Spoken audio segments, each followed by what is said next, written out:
warahmatullahi wabarakatuh. Perkenalkan, nama saya Sofina Pradona dari Biologi 1 2018.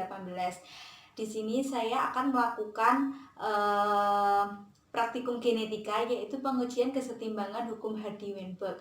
Hukum Hardy-Weinberg sendiri berbunyi bahwa frekuensi gen dominan dan juga gen resesi pada suatu populasi yang besar tidak akan berubah dari satu generasi ke generasi seterusnya jika perkawinan masih terjadi secara acak, tidak ada seleksi, tidak ada migrasi, dan juga tidak ada mutasi.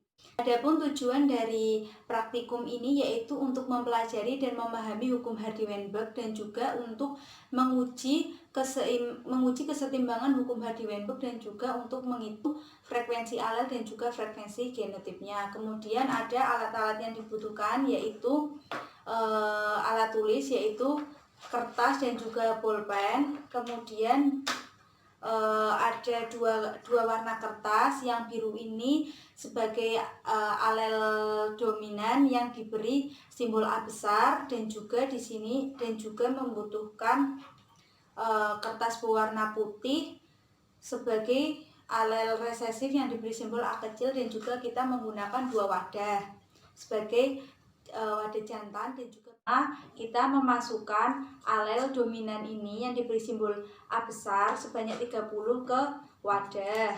Kemudian 20 alel resesif yang diberi simbol A dimasukkan ke dalam wadah. Begitu juga pada wadah yang satunya, 30 alel A besar dan juga 20 alel resesif.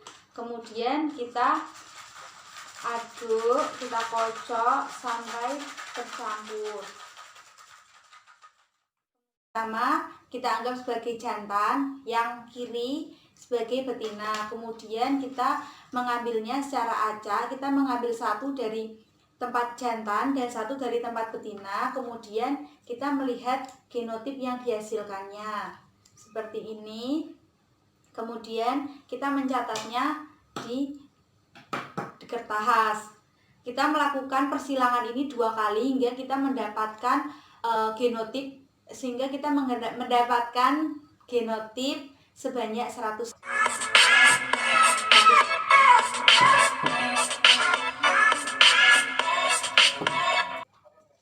Percobaan persilangan yang telah dilakukan tadi, maka didapatkan hasil gamet A besar pada percobaan pertama itu sebanyak 18, A besar A kecil 24, A kecil 18. 8. Pada percobaan kedua, A besar sebanyak 22, A besar A kecil 16, A kecil 12.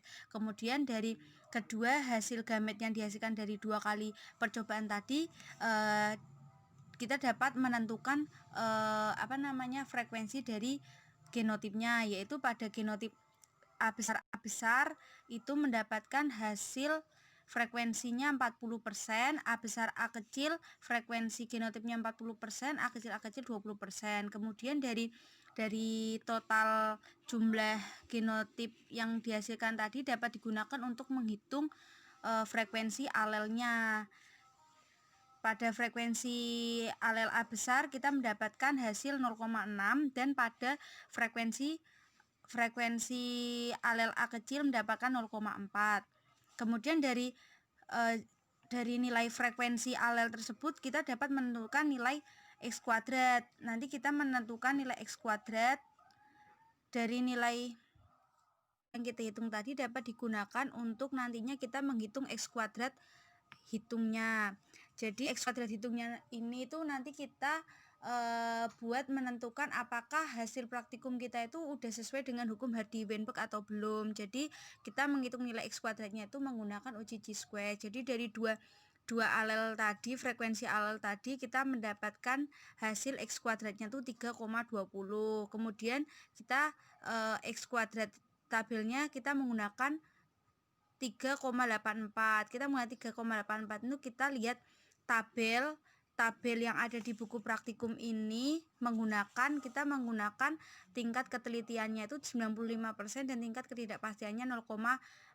Kemudian kita menggunakan DF-nya 1 karena kita menggunakan 2 alat, jadi 2 dikurangi 1 jadinya 1.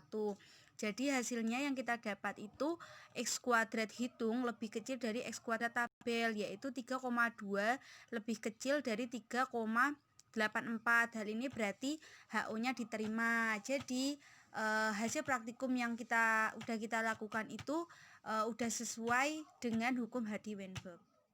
Melakukan praktikum, kita mendapatkan hasil frekuensi genotip dan frekuensi alel. Frekuensi genotip yang didapat yaitu genotip A besar sebesar 40%, A besar A kecil 40%, A kecil 20%, dan juga frekuensi alel A besar sebesar 0,6, frekuensi alel A kecil sebesar 0,4. Dari data yang telah didapat tidak ditemukannya penyimpangan dari yang diharapkan hukum Hardy-Weinberg. Hal ini berarti pada frekuensi genotip akan tetap sama dalam satu populasi bila terjadi perkawinan acak, tidak ada mutasi dan tidak ada migrasi.